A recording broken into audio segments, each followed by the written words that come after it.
Komunizmi e la pavarr, por historia e tij është edhe më e errët.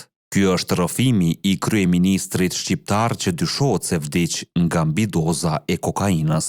Ai ishte një burrshtetas i rëndësishëm, një afirmatar i pavarësisë dhe një nga figurat më të njohura të politikës shqiptare në fillim të shekullit 20. Por fundi i jetës së tij ishte tragjik. Ilaz Bej Vrioni u lind në Berat në vitin 1882, i biri i Mehmet Ali Pash Vrionit, një nga patriotët më të njohur të kohës.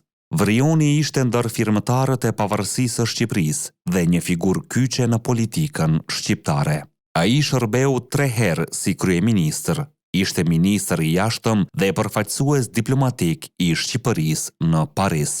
Në vitet 1920, ai u dekorua nga Republika Franceze me titullin e lartë, oficer i madh i Legjionit të Nderit, një nderim i rrallë për një shqiptar të asaj kohe. Por pas suksesit politik, jeta e tij personale filloi të rrëshqas.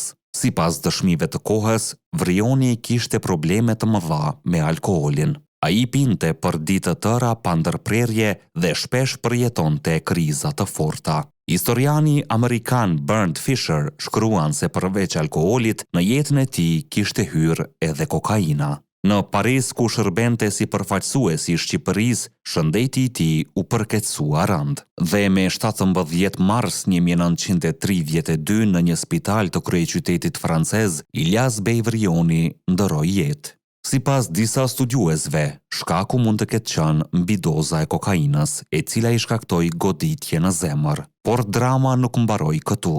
Në vitin 1946, regjimi komunist në Shqipëri zhvarrosi eshtrat e tij dhe, sipas dëshmive, ato u hodhën në lumin Osum në Berat, që nga ajo ditë, një nga kryeministrat e Shqipërisë mbeti pavarr. Një patriot, një politikan i fuqishëm dhe një fund tragjik që ende ngre shumë pikpyetje në histori.